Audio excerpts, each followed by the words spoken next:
Os presento a doctora Ana Belén, médico especialista en geriatría, miembro de la Comisión Deontológica del Colegio de Médicos. ¿Digo los años o no? ¿Cuántos trabajas?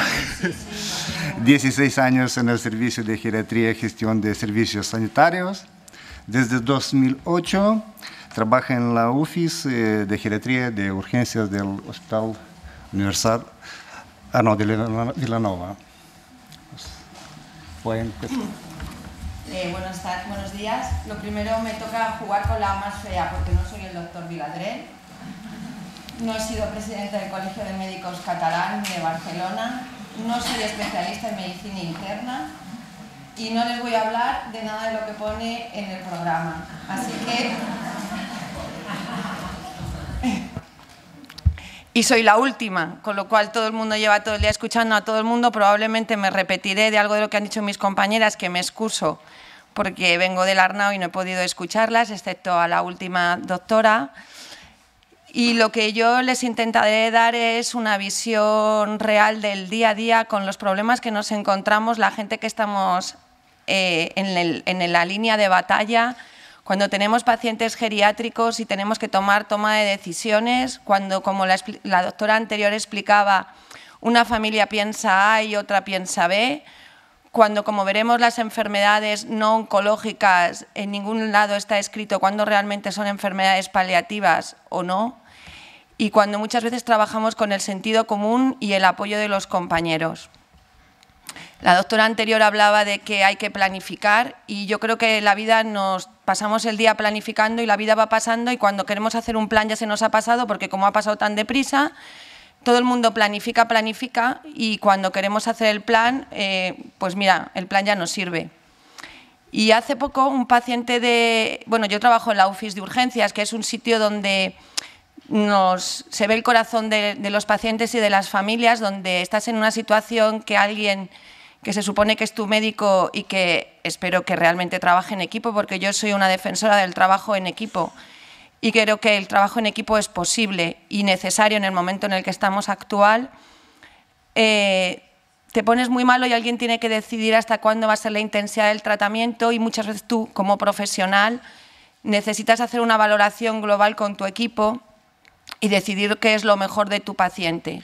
Y en ese plan de intervención individual de cada paciente, que no terminamos de escribirlo y que sería estupendo que la primaria y la especializada trabajáramos todos juntos, nos hace en un momento dado tomar una decisión que a veces cuando te vas a casa, porque yo, aunque es verdad, como decía Iván, ya hace 16 años que terminé que acabé la residencia y hace 20 que soy médico, me sigo yendo a casa pensando si lo que he hecho lo he hecho bien o no lo he hecho bien, porque al fin y al cabo a mí en la universidad me enseñaron a curar y con el paso del tiempo he aprendido que a veces mi trabajo no es curar, sino mi trabajo es intentar aliviar el mal de los pacientes. Y un día de estos, un paciente de 92 años que se llama Teixidó y que lo conozco porque es un cardiópata inveterado que se toma la nitroglicerina como si fueran juanolas, vino con uno de sus múltiples dolores torácicos y me dijo, bueno doctora, lo de siempre, ¿no? Seríamos las troponinas, como el electro está bien, después me dirá, venga Teixidó, ya te puedes ir a casa e intentar hacer un poco de comiditas con mi tratamiento que ya no llega. Y me dijo, mire doctora, no sufra tanto. ¿Sabe lo que tiene que hacer? Empezar a vivir y dejar de existir.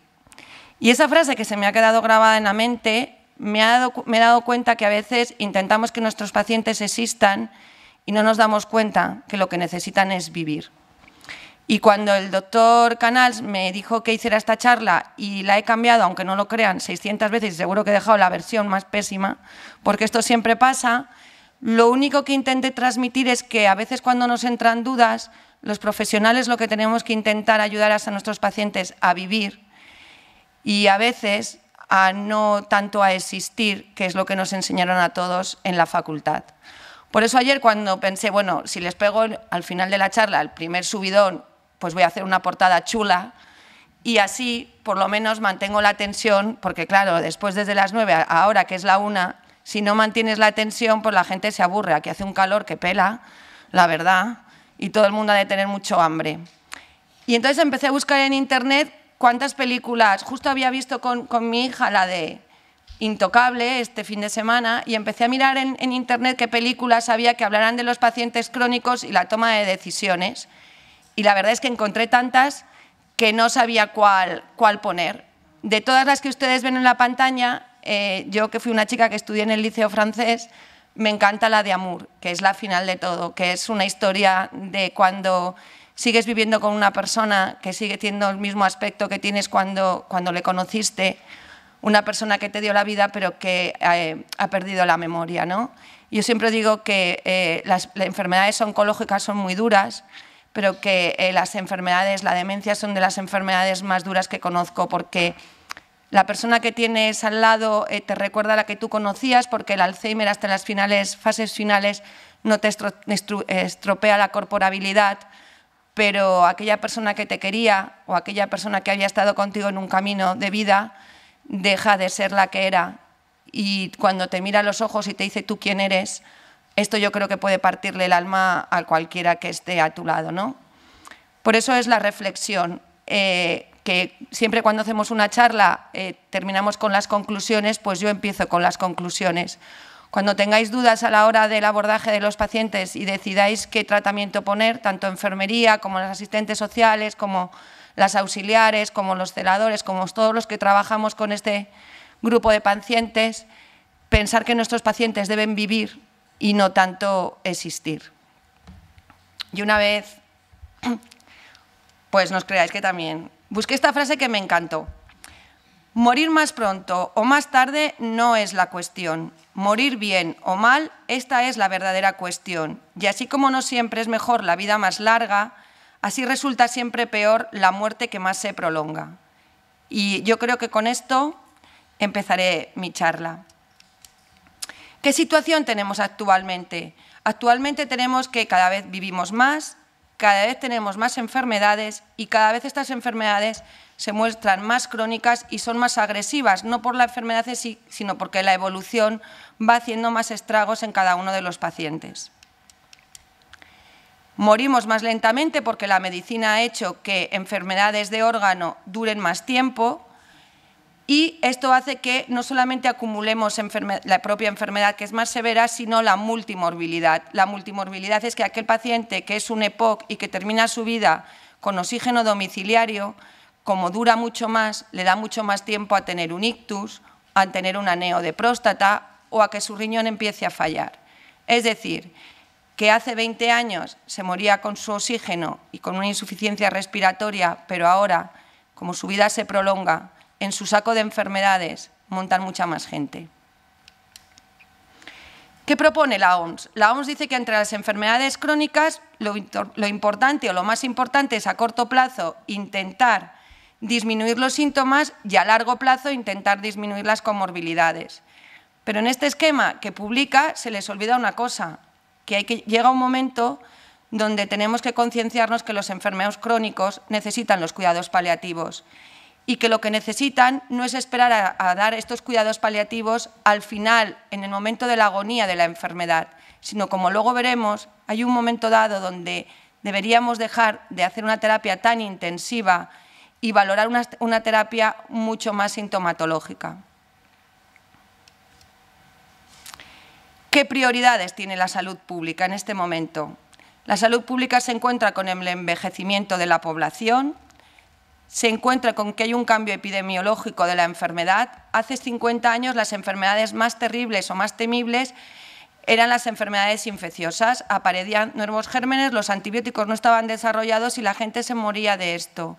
En el momento actual ni siquiera las enfermedades oncológicas son las más temibles. Las más temibles son las enfermedades crónicas que provocan un desarrollo y un detrimento de la persona a lo largo de su vida. Y además, lo que antes decía la doctora, aumenta la edad de los cuidadores. ¿Cuántas veces yo, cuando voy a ver a un paciente de un BOS que tiene 95 años, no sé si realmente estoy hablando con el hermano del paciente o con el hijo del paciente? Hoy, por ejemplo, tenía un paciente de 78 años, un hijo de 78 años con un paciente de 96 años.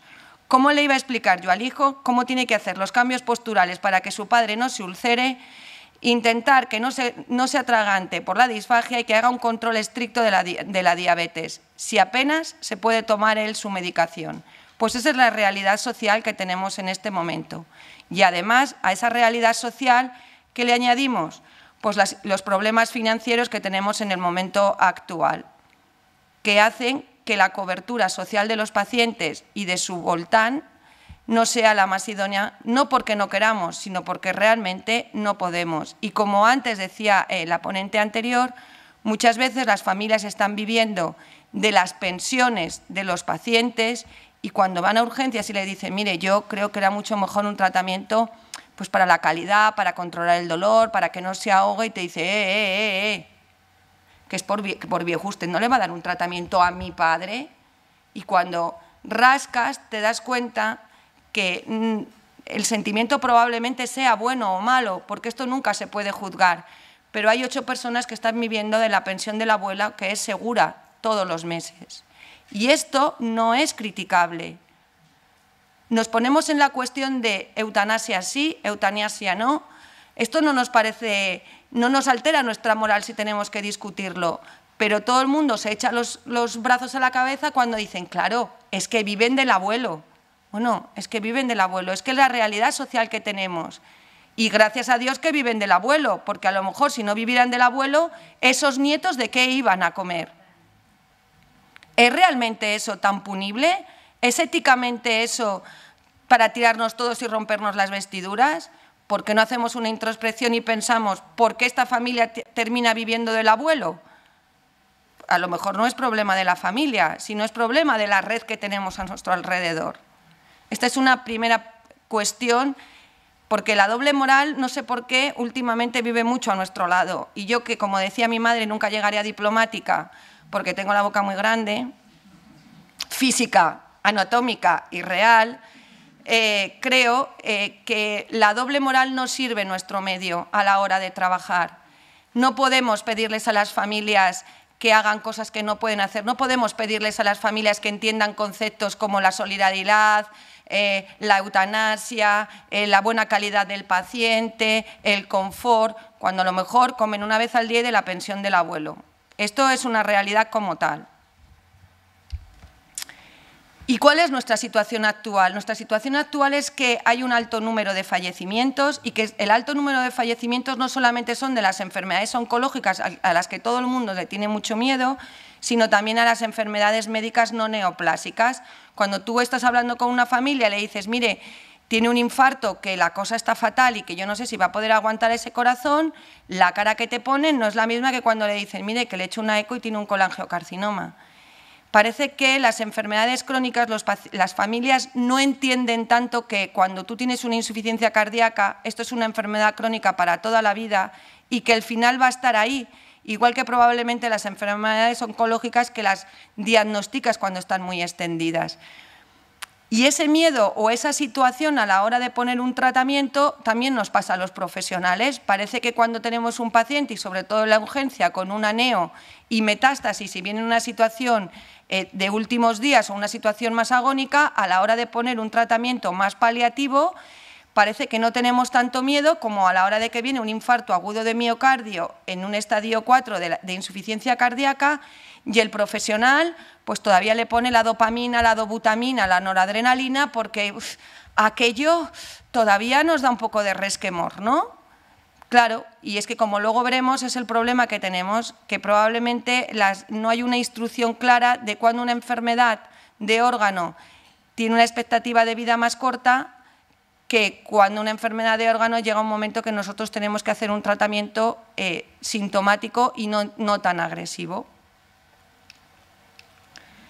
¿Qué pasa con estas enfermedades no curables, crónicas, que diagnosticaron hace 20 años y que el paciente sabe que al final esto no se terminará de curar, aunque él no se lo crea? Pues que son progresivas, que son permanentes, que son incurables, que tienen una gran carga de síntomas y que tienen una alta mortalidad. Y esto es así. El que tiene una estenosis aórtica, que se la diagnostican a los 75 años y se descarta no hacer un tratamiento quirúrgico, tiene una espada de Damocles encima de su cabeza, porque aquella estenosis aórtica cada vez irá desarrollándose y el paciente empezará a hacer cuadros sincopales, empezará a hacer dolores anginosos, y esto hay que sentarse con el paciente y explicárselo y decidir en las diferentes situaciones qué tratamiento querrá realizar. No dejemos esto en manos de, como decía la doctora anterior, del primo de Bilbao. Oiga, que los de Bilbao son majos, que mi marido es vasco, ¿eh? Yo barro para mi casa. O de Burgos, o aquellas familias con la doble moral. Cada uno tiene un pensamiento de vida y entonces, como nadie en un momento dado dijo, bueno, y cuando aquella estenosis aórtica esté en una insuficiencia cardíaca que ya no puedas más, ¿qué hacer? Y además tienes al paciente ahí en la camilla, tienes a los hijos y como es un paciente mayor, el abuelo está ahí como un espectador, o sea, nadie le pregunta. ¿Y ustedes qué quieren hacer? Y el abuelo te mira con ojos de miedo y en el fondo dices, bueno, pues si no tiene deterioro cognitivo, a lo mejor hay que preguntarle a él, ¿y usted qué quiere que hagamos? ¿Hasta dónde quiere que lleguemos con el tratamiento? Porque cuando el paciente dice, a mí no me vuelva a ingresar, salta la hija de, ay no papá, así yo no te puedo llevar a casa. Y claro, ahí entra la lucha de qué haces con, ay papá, yo aquí, claro, porque tu compañera te dice, qué morro tiene esta hija. Y la de al lado dice, no, pobre, es que tiene mucha sobrecarga, el marido está enfermo. Y claro, tú tienes que hacer una introspección y pensar, a ver, ¿qué le puedo ofrecer yo al paciente? Pero no me puedo quedar en el paciente. No nos olvidemos, es el paciente y la familia. No podemos pretender poner un tratamiento sintomático a un paciente si la familia no va a colaborar y lo vamos a mandar a casa, porque entonces no estamos haciendo bien nuestro trabajo, porque ese paciente se convertirá en una pelota que irá a casa y cuando tenga un dolor torácico que aquella hija no ha entendido qué es lo que va a tener y no asumirá ese dolor, volverá a llamar al 112 y lo volverán a meter en una ambulancia y nos pasaremos días y días que va y que viene. ¿Y entonces hemos hecho un buen tratamiento? Pues no. El tratamiento no se puede quedar en el paciente si el paciente vive con una familia. El tratamiento tiene que ser un abordaje global en estos pacientes crónicos. Y si una parte de la mesa está coja, por mucho que pongamos un tratamiento buenísimo, con control a los síntomas, qué tal y qué cual, en el momento que haya una crisis, no se asumirá. Y ese paciente no tendrá una buena calidad de vida, porque tan mala calidad de vida es hacer un tratamiento a tope, lleno de, como Cristo, ¿no?, que les ponen agujas por todos los lados, dopaminas, dobutas, monitores, etcétera, como que el paciente termine sus últimos días yendo y viniendo al hospital porque la hija o el cuidador principal no controla los síntomas. Y este es el objetivo. Como luego veremos, la calidad de vida que todos utilizamos, no es que esto es calidad de vida. Como un día me dijo una paciente a mí, ¿y qué es eso de la calidad de vida?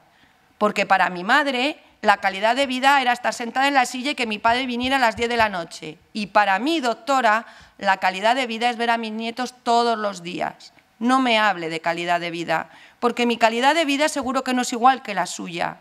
No podemos esgrimir el argumento de la calidad de vida para todo el mundo igual. Hay que preguntarle al paciente qué es calidad de vida.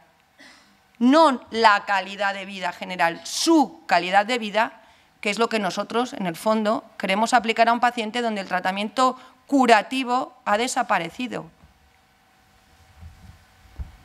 Me podéis interrumpir, que yo he traído todas estas, pero yo creo que, esto es el día a día de todos. Como veis, las defunciones de los mayores de 65 años cada vez son mayores, no solo por la enfermedad, sino por la propia edad. Es decir, que van aumentando. Gracias a Dios, la población que más muere son los ancianos. Y cada vez va aumentando más el número de funciones totales.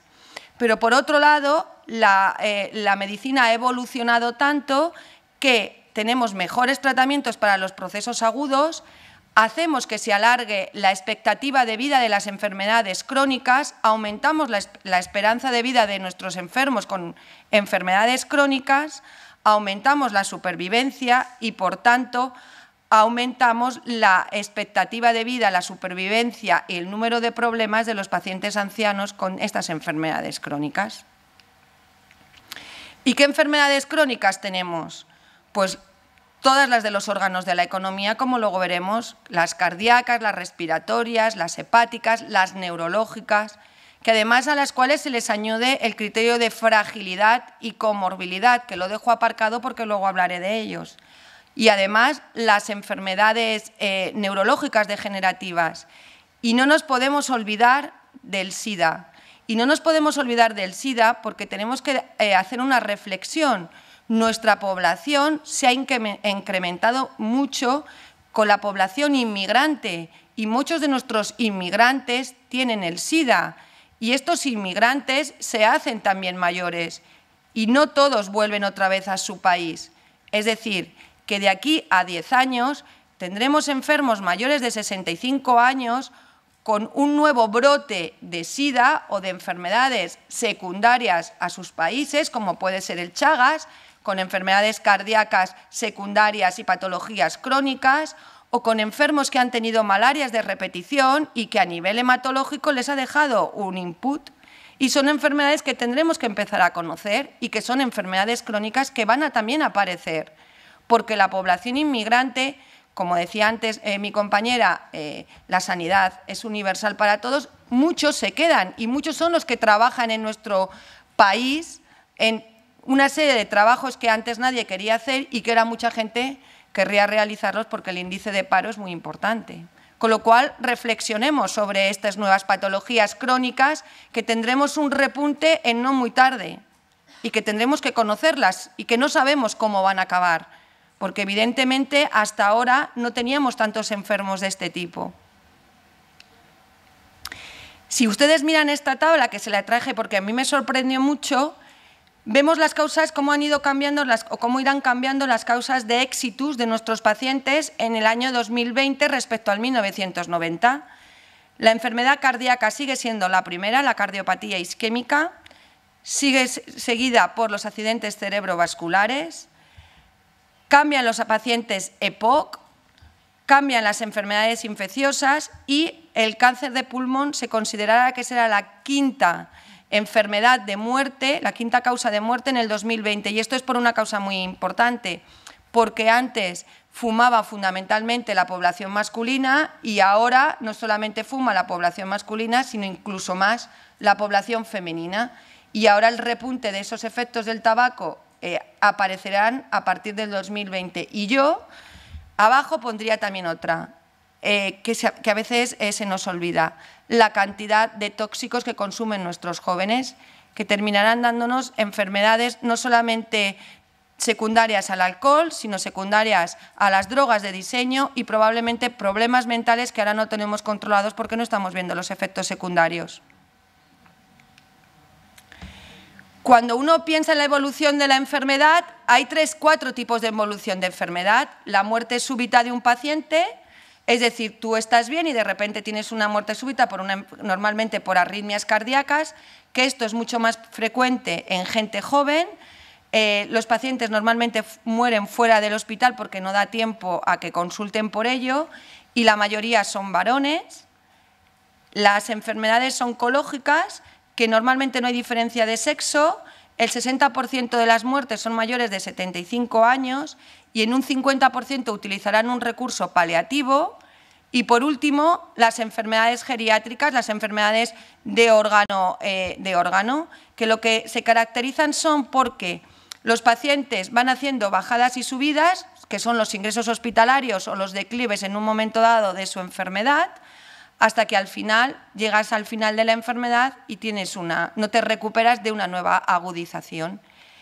¿Y esto quién se caracteriza? Pues son pacientes entre 75 y 84 años que en general el 100% han estado hospitalizados más de una vez en su vida y en el último periodo de su vida se ha demostrado que incluso más de 3 y 4 veces, que en el momento actual podríamos hablar que serían los pacientes cuando al final de enfermedad de órgano se les consideraría MACAS, ¿no?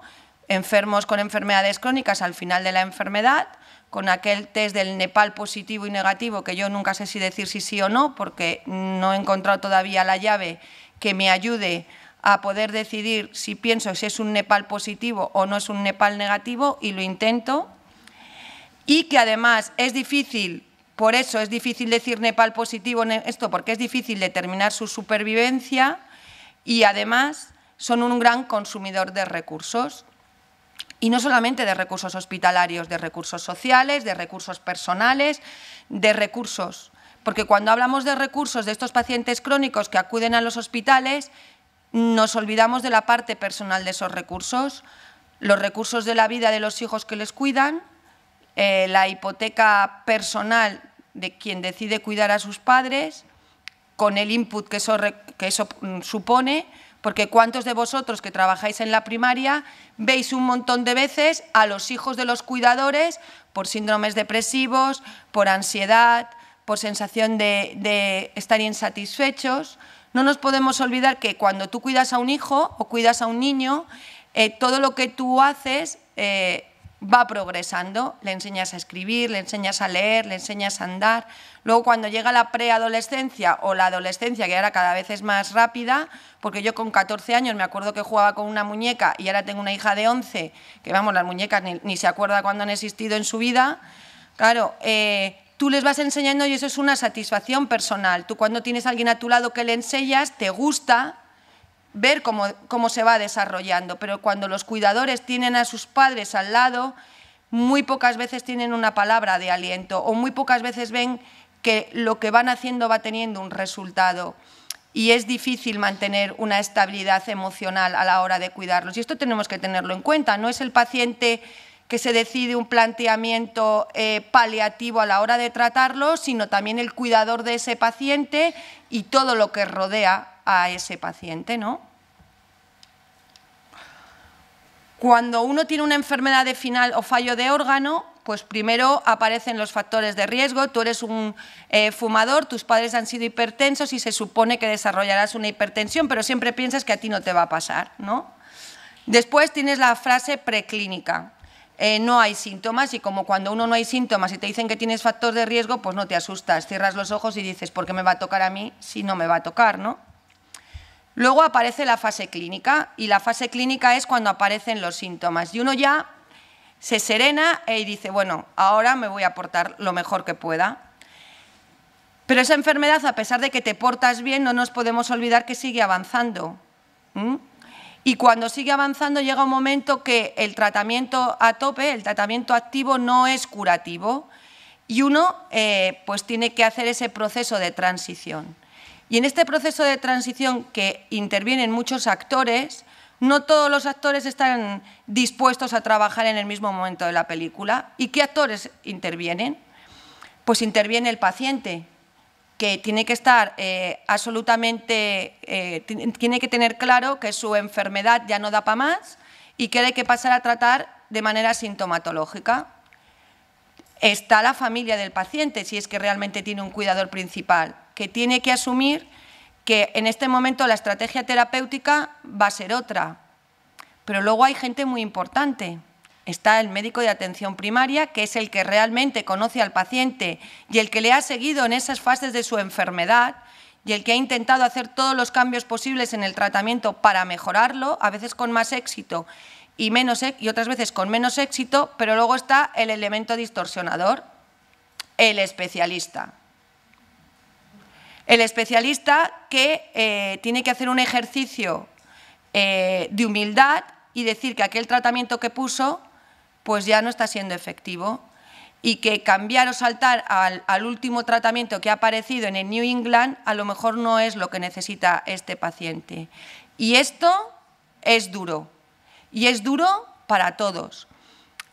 Yo creo que una de las especialidades más duras en este sentido, y lo digo públicamente porque yo trabajo muy bien con ellos y yo creo que es una especialidad que está aprendiendo mucho en este sentido, son los nefrólogos. Cuando tú pones a un paciente en diálisis y lo sigues durante 20 años, ya no tienes una relación solo de paciente-médico, sino estableces una relación personal.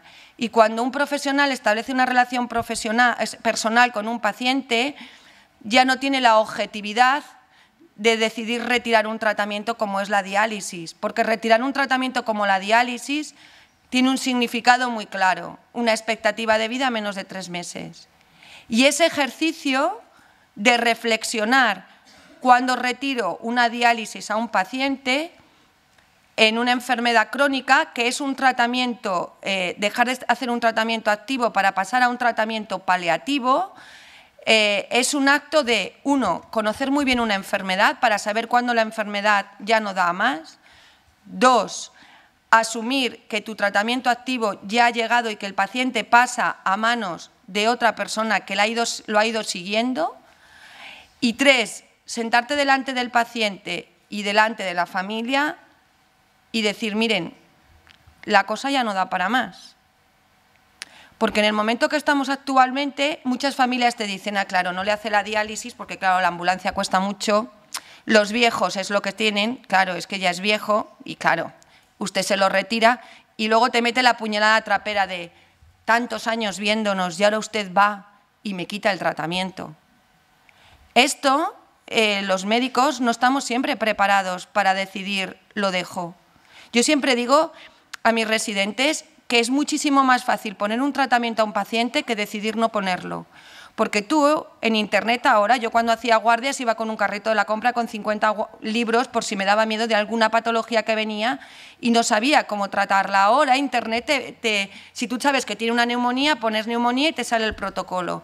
Lo difícil es decidir que ese paciente que tiene una neumonía, el tratamiento antibiótico no le va a ser efectivo y que vas a hacer un encarnecimiento terapéutico, vas a prolongar una situación de agonía y que lo que tienes que hacer es tratar el síntoma. Eso es lo difícil. Porque cuando tú vas a un box y le dices a una familia que le vas a poner el tratamiento antibiótico, eres un héroe. No lo olvidemos. Pero cuando tú vas a un box y le dices a una familia que no le vas a poner un tratamiento, en general, eres un villano, porque le estás negando el tratamiento, y más si es anciano. Con lo cual, cuando uno decide poner, sobre todo en una situación aguda, un tratamiento o no, tiene que tener todos los argumentos de conocer bien la enfermedad, saber su posible evolución y ver qué le puede ofrecer al paciente para poder ofrecérselo y tener la seguridad de que lo que está haciéndolo lo mejor posible. Yo no digo que bien o mal, porque eso es una verdad relativa que creo que nadie la tiene, pero que creo que el médico, la enfermera, el asistente social cuando busca un recurso o el celador o el auxiliar intentan hacer un bien al paciente.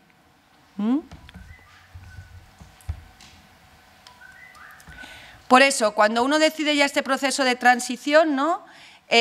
Decide que el objetivo terapéutico del paciente no es un objetivo, es un control de síntomas, tiene que tener en cuenta la trayectoria personal de cada uno de los pacientes, tiene que ser un cambio de tratamiento en general progresivo y, como luego veremos, tiene que intentar buscar las herramientas pronósticas que le ayuden a la hora de trabajar y que no es fácil en las enfermedades al final del órgano.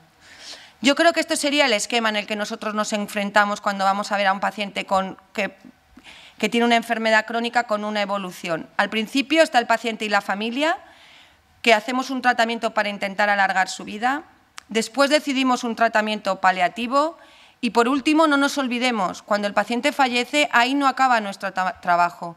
Tenemos que acompañar en el duelo a la familia una vez que hemos aplicado este tratamiento. Nuestro trabajo no acaba cuando el paciente crónico termina fallece, sino que deberíamos tener en cuenta en cuidar a la familia posteriormente, y esto a veces se nos olvida. Pero nuestra duda es ¿cuándo aplico ese esquema tan bonito? Se lo vuelvo a enseñar, este esquema que es maravilloso, pero que no pone el tiempo de cuando tienes que aplicarlo. Pues yo no lo sé. Se lo he puesto aquí con unos cuadritos que ¿cuándo tratamiento curativo y cuándo pasamos al recurso paliativo? Yo creo que ¿qué dificultades tenemos a la hora de tomar estas decisiones? Las dificultades, uno, que cuando tú tienes una enfermedad crónica, por mucho que tú no te puedes fijar solamente en los datos que te indican que estás sobre un fallo de órgano, es decir, que estás en un fallo, o sea, no solamente la visión clínica, sino que tienes que tener una visión mucho más global del paciente. No te puedes quedar en que es un EPOC con un FS1 menor del 30%, no te puedes quedar en que tiene un deterioro funcional con un Bartel menor de 20, no te puedes quedar que es una demencia GDS de 7, ni pensar que es un grado 4 de la insuficiencia cardíaca, ni un 5 de la enfermedad de Parkinson, ni una cirrosis en estadio C. No te puedes quedar solo en estos datos a la hora de aplicar un tratamiento paliativo. yo creo que tienes que saltar a otra serie de cosas. Y esa otra serie de cosas es que a veces los pacientes, aun estando en la misma fase de cronicidad de su enfermedad, viven la enfermedad de manera diferente. Muchas veces tú tienes un paciente que cuando objetivamente ves su ecografía, su ecocardio, y tiene una fracción de eyección por debajo de 30, sus coronarias tienen 3 stems, tiene un índice de Bartel de 40 y cognitivamente está bien, con ese mismo paciente hay un paciente como el de la película que decide vivir la vida y aprovecharla y que cuando hace crisis quiere seguir viviendo la vida. Y hay otro que estando en la misma situación de enfermedad y de fallo de enfermedad y estando en una fase ya muy avanzada, no quiere seguir viviendo la vida. Es lo que decía antes la doctora, no quiere que le sigan haciendo pruebas. Es tan malo no escuchar al que no quiere como no escuchar al que quiere. Yo creo que los fallos de órgano pueden ser iguales en 2 pacientes, pero la actitud a tomar sobre el paciente no tiene por qué ser igual. No podemos estandarizar las actitudes sobre los pacientes crónicos con enfermedades evolucionadas. A la hora de trabajar no podemos crear falsas expectativas, pero tenemos que hacer una terapia individualizada, porque si no, no lo haremos bien, lo haremos mal. El de la película, que sí que la película no deja de ser película, era un tetrapléjico, solo movía la cabeza. ¿Cuántos tetraplégicos conocen ustedes que simplemente están en casa y no salen a la calle y él decidió vivir la vida? Bueno, es un caso extremo que probablemente a lo mejor no sé si es muy real o no, pero lo único que te enfrentas es a decir, no estandaricemos a los pacientes, unifiquemos a los pacientes. Cada paciente es una persona con unas características, con una enfermedad y con unas necesidades. Si estandarizamos tanto nuestro acto quirúrgico, nuestro acto médico, nuestra manera de trabajar, si todos nos movemos solo por protocolos, no lo haremos bien, porque olvidaremos una parte de la medicina, que es la parte personal y que es fundamental a la hora de trabajar. ¿Y qué otras dificultades tenemos? Pues que ahora todo el mundo habla del anciano frágil, que me gustaría, si alguien de la sala sabe que es un anciano frágil, levante la mano y me lo describa. Porque yo, que llevo 16 años siendo geriatra vocacional, para disgusto de mi madre, que aquel día que le llamé y le dije, mamá, he elegido geriatría, me preguntó que si me había dado un vaido o alguna cosa similar, a lo cual le dije que no. ¿Alguien sabe lo que es un paciente frágil? Porque yo no lo sé. ¿Qué es un paciente geriátrico? Lo tengo clarísimo. Es un paciente anciano, dependiente, que necesita una persona que le cuide, que probablemente tiene un índice de Bartel por debajo de 20 y que seguramente tiene un déficit social y empieza a tener un deterioro cognitivo. ¿Qué es un enfermo crónico? Pues mire, yo soy una enferma crónica, soy diabética, llevo insulina, me presento. Soy una enferma crónica y probablemente, si me sigo portando mal, terminaré siendo una enferma crónica que ustedes un día tendrán que decidir al pie de la cama qué tratamiento ponerme, sean buenos. Pero soy una enferma crónica, pero ¿verdad que no tengo mal aspecto? ¿Tengo una enfermedad incurable? Pues miren, sí, tengo una enfermedad incurable, pero sigo teniendo buen aspecto. ¿Avanzada? Pues no, espero, todavía no tengo una enfermedad avanzada, pero seguro que conocen muchos enfermos con enfermedades avanzadas que siguen haciendo una vida más o menos normal. ¿Y enfermedad terminal? Pues sí, enfermedad terminal es aquella que cuando tú ya no puedes ofrecer desde el punto de vista farmacológico ningún tratamiento que vaya a mejorar la evolución de la enfermedad, pero que sí controlará la sintomatología. Por eso, que desde la flecha de arriba hasta la flecha de abajo hay mucha serie de términos, pero que esos términos que definen una serie de enfermedades, como luego les he puesto aquí, no pueden determinar nuestra manera de trabajar. Nos tienen que ayudar, pero no nos pueden limitar a la hora de hacer nuestra práctica diaria. ¿Qué objetivos me planteo yo cuando tengo un paciente geriátrico con una enfermedad crónica? Lo primero, realmente, ¿estoy delante de un paciente terminal? ¿Sí o no? Lo segundo, ¿qué información tiene sobre la enfermedad la familia y el paciente?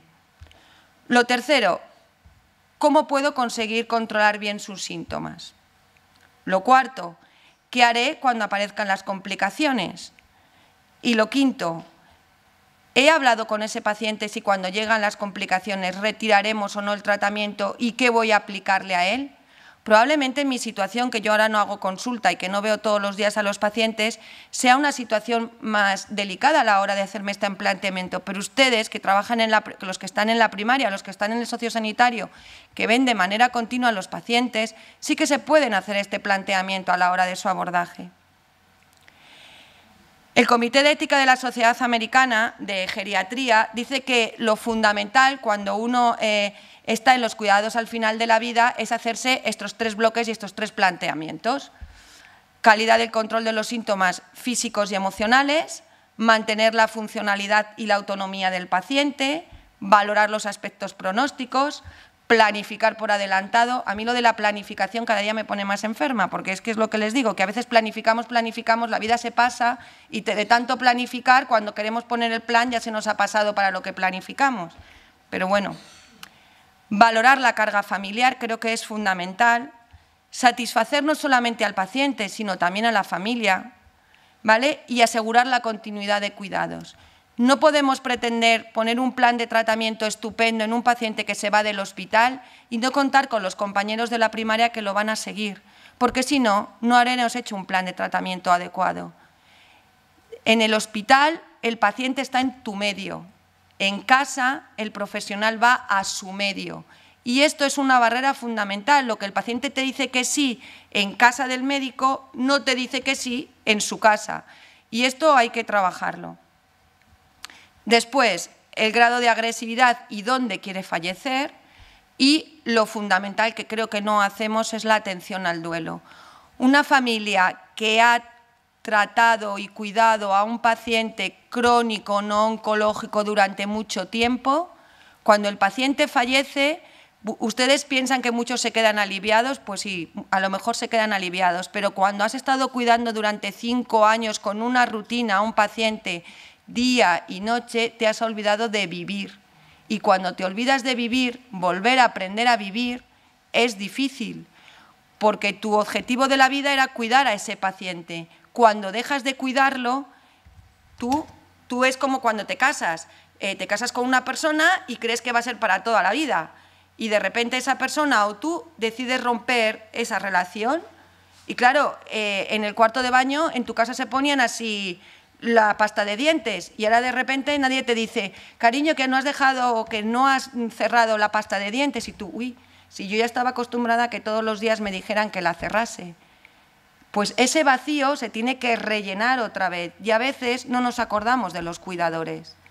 Y es muy importante porque si no los cuidamos se volverán otro paciente nuestro de nuestro cupo. Por eso cuando tenemos un paciente de estas características, yo creo que el planteamiento paliativo tiene que llegar antes de que lleguemos a las frases agónicas. Y bueno, yo creo que tendríamos que hacernos un listado de problemas y ir rellenándolos según van apareciendo.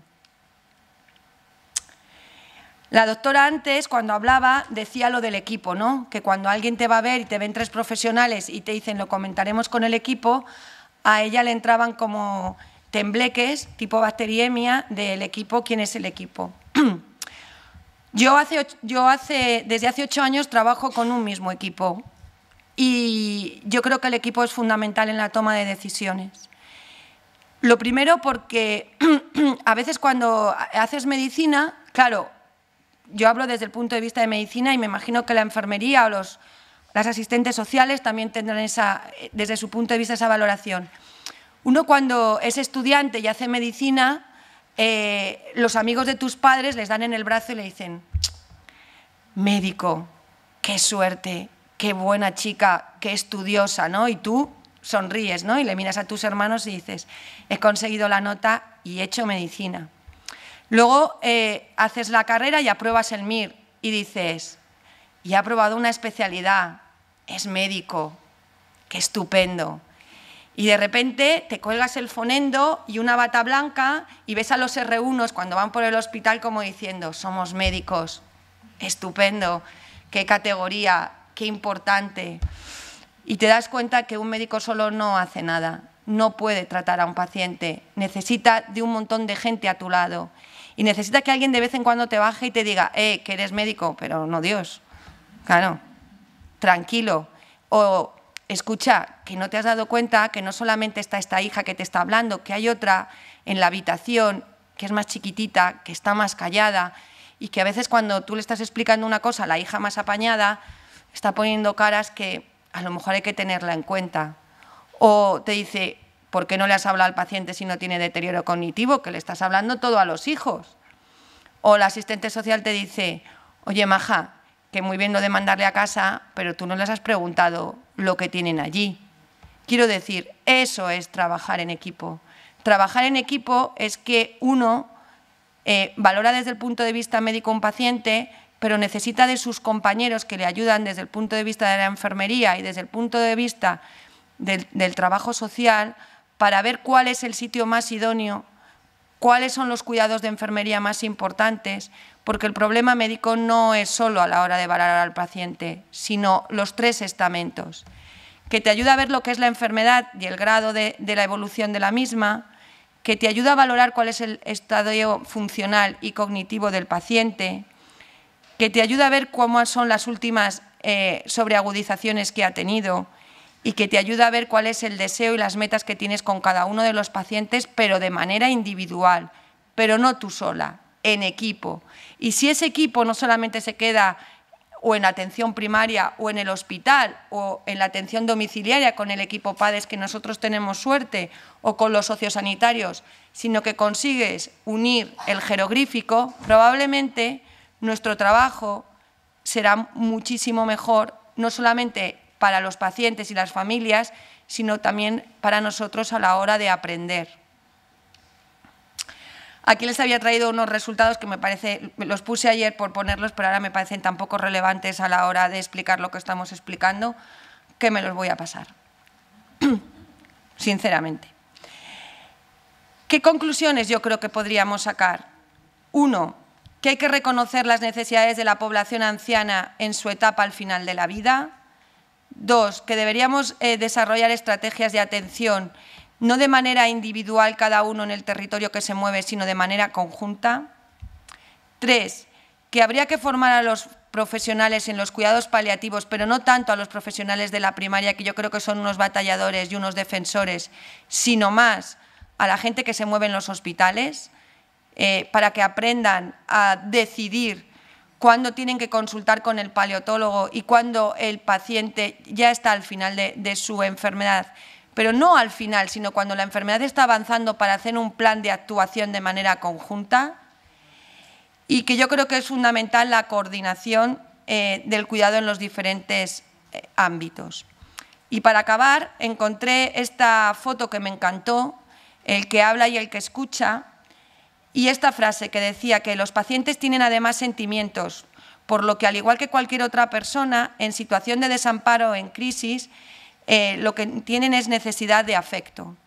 En este sentido, cabría recordar que la mejor tecnología disponible sigue siendo la comunicación médico-paciente, y el mejor procedimiento para favorecer dicha relación es la confianza mutua, basada en el respeto, la comprensión y el afecto. Ningún médico se podría ir tranquilo, ninguna enfermera, ningún asistente social a su casa, si cuando estamos atendiendo a un paciente pasa lo que explicaba la doctora. No me venga a decir que está trabajando en equipo porque usted acaba de llegar aquí, me ha vuelto a preguntar lo que me ha preguntado 3 personas y no sabe de qué van las cosas. Muchas gracias.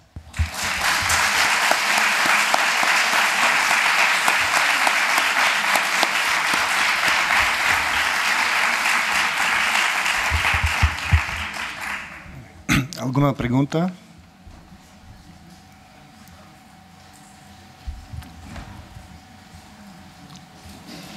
¿Todo está claro? ¿O se ha quedado dormido o se ha quedado claro? Todo está claro. ¿O tienen ganas de ir a comer?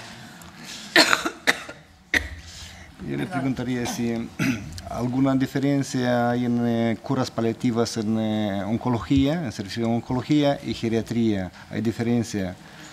Bueno, yo creo ¿qué es la diferencia? Yo creo que no hay diferencia. Yo creo que cuando tú tienes un paciente oncológico, cuando tienes un paciente crónico, que has puesto un tratamiento activo y ha llegado un momento que no puedes ofrecerle curación sobre su enfermedad, lo que tienes que intentar es ver cuáles son los síntomas que empeoran su situación personal.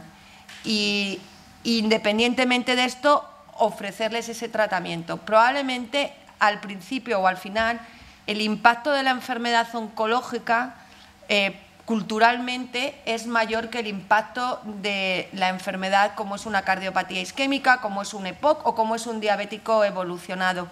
Pero yo creo que es cultural más que otra cosa. Cuando a alguien le dices tienes un cáncer, es como que tu vida ya se ha acabado. Cuando tú a un paciente le dices que tiene un EPOC, bueno, no tienen inhaladores. Curas palativas en un EPOC, en una demencia es un poco diferente. Bueno, creo que partes de que el saber de la evolución de la enfermedad a nivel de la calle es diferente y entonces cuando tú lo integras sobre ti como paciente, pues lo vives de manera diferente. Pero yo creo que la práctica médica es como la evolución del ser humano, ¿no? Tú naces, mueres, te reproduces y ya está. Bueno, naces, te reproduces y mueres, ¿no? El ser vivo. Pues la medicina es igual. Cuando tú tienes enfermedades que no se curan, la enfermedad primero aparece, se va desarrollando y al final la enfermedad se apodera de ti. Y en cada momento o en cada estación de la enfermedad intervienen una serie de personajes que lo que tienen que intentar es mejorar tu situación de enfermedad. A veces lo mejoran siendo más agresivos en el sentido farmacológico y a veces deberían ser más intensivos en el sentido emocional. Y esta parte se nos olvida. Somos la leche a la hora de pautar terapia farmacológica a tompe y somos unos mediocres a la hora de pautar escucha y tratamiento afectivo al paciente. O sea que lo hacemos fatal. ¿Alguna otra pregunta?